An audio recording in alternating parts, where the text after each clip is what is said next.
Good morning. আজ পয়লা বৈশাখ। সবাইকে জানাই শুভ নববর্ষের প্রীতি ও শুভেচ্ছা।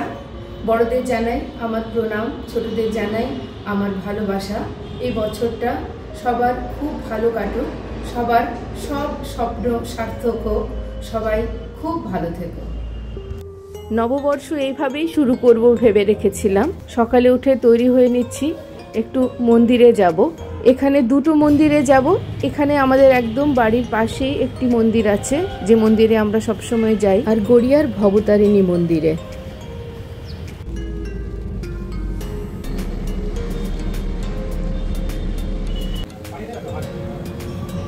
এখানে আসলাম প্রসাদ কিনে নেওয়ার জন্য, ঠাকুরের জন্য প্রসাদ কিনে নিলাম। আশা করি তোমাদের দিনটিও সুন্দরভাবে শুরু হয়েছে। জীবনের আসল মানে তো লুকিয়ে থাকে এই ছোট ছোট অনুভবগুলোর মধ্যেই। মাঝে মাঝে আমার মন এক নির্জীব ঘোরের মধ্যে ঢুকে পড়ে। হয়তো আমার মনের গঠনটাই এমন, হয়তো চোখে পড়ার মতো কোনো অনুপ্রেরণা নেই, সেই জন্যে। তবু প্রতিটি সকালেই আমি নিজেকে নতুন করে জাগাতে চাই, অনুপ্রেরণায় ভরপুর থাকতে চাই, আর জীবনকে আবার নতুন করে ভালোবাসতে চাই।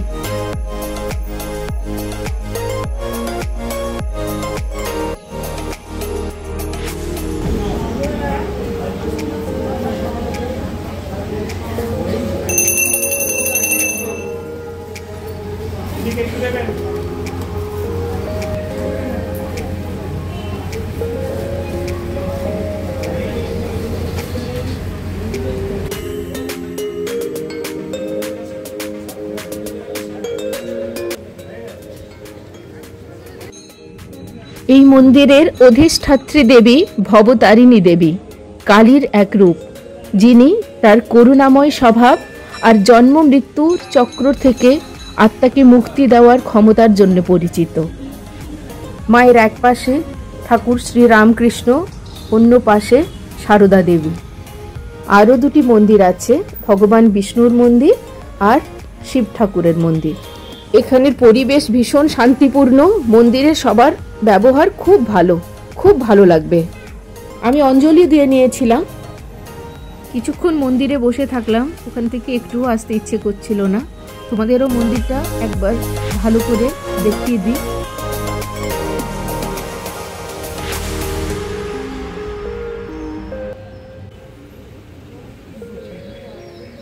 আজ অনেকেই এসেছেন এখানে পুজো দিতে। সবাই নতুন জামা কাপড় পরে সপরিবারে এসেছে মায়ের কাছে প্রণাম করতে। মন্দিরে পুজো হয়ে গেল, এবারে বাড়ি যাব। ভীষণ ভালো লাগলো আজ এখানে এসে। মা ভবতারিণী, শ্রী রামকৃষ্ণ আর সারদা মণিমা, আমার মনে হয় পৃথিবীর সব থেকে সুন্দর দৃশ্য। এই দেখো, এই সেই পাটুলির ব্রিজ, ফুটপাথ। এখন সকালে দেখলে এটা চেনাই যাবে না। আর রাত্রিবেলায় এখানে কত জমকালো আর কি ভিড় ভাট্টা।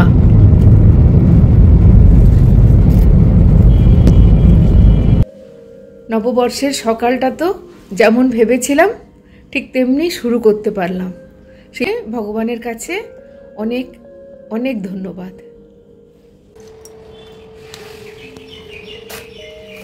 বাবা, চারটে তো আমি খেতে পারবো না, তোমাকে দুটো তো খেতে হবে।